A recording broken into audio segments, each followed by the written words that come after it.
Okay, guys, this is part 5 of lecture 1, power imbalance three-phase circuit. In the balanced Y-connected circuit, and we see that the magnitude of voltages in ohm phase are the same and the current magnitudes are the same because they are balanced. So we can have the power per phase is P phi equal V phi I phi cosine of delta. And therefore, the total power PT is 3 times of the phase power P phi.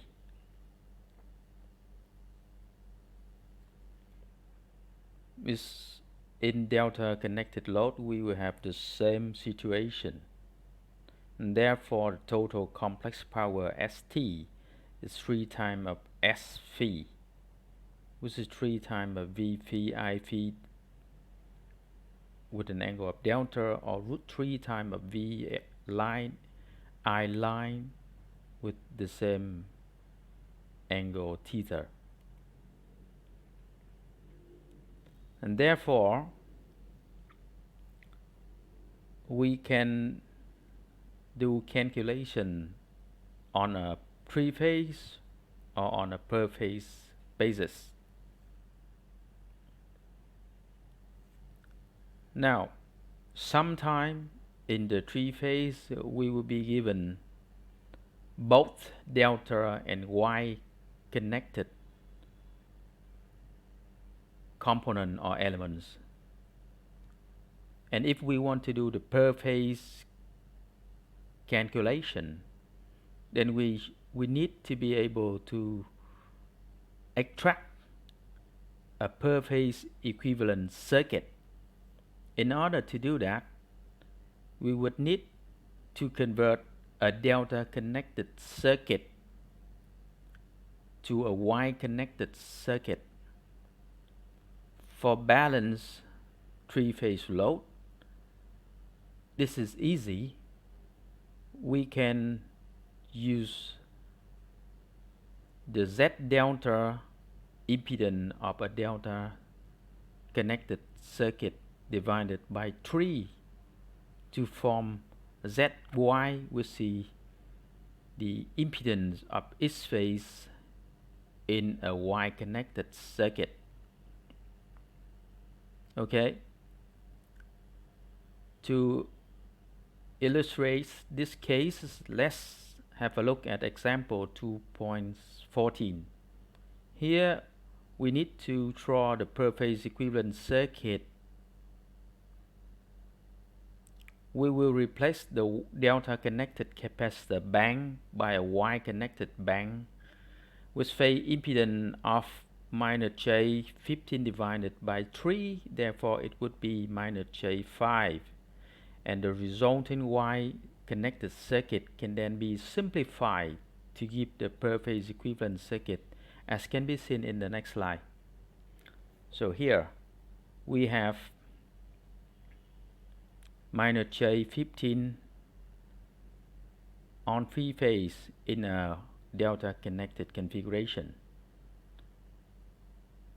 Other components are a 3-phase inductors with the value of J2 in series and a Y connected inductor with J3 for each phase. So the original circuit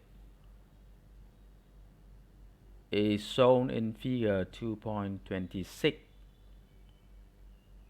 So after we replace the delta connected capacitor bank with a Y connected capacitor bank, we can now extract a single phase circuit, for example between A and N, as can be seen on the left hand side of figure 227. And this circuit can be further simplified to become the circuit on the right hand side in figure 2.27.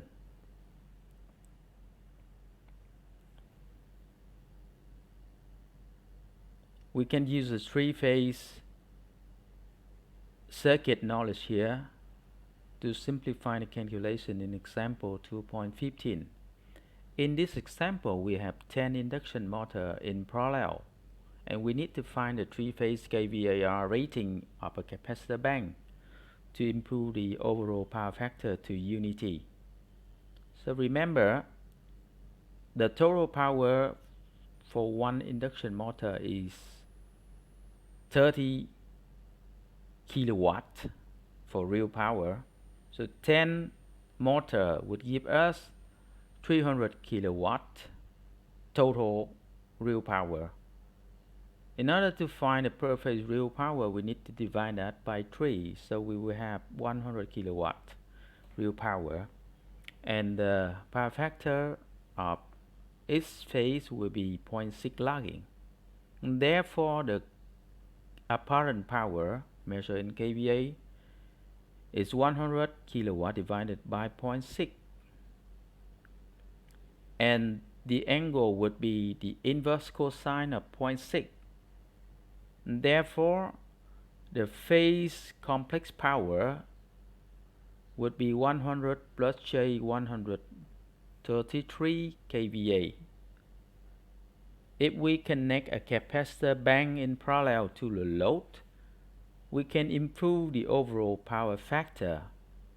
In order to bring the power factor to unity, we need to use a capacitor with supplies all the needed inactive power in the load, which is minus 133 kVAR per phase, and therefore the three-phase total kVAR would be 3 times of that value, which is 400 kVAR.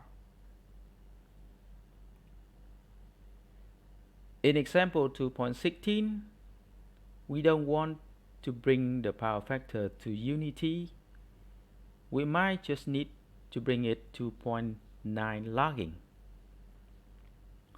So doing a similar calculation, we will see that the total three-phase kVAR needed would be nearly 255 kVAR instead of 400. Okay, that's the end of part 5.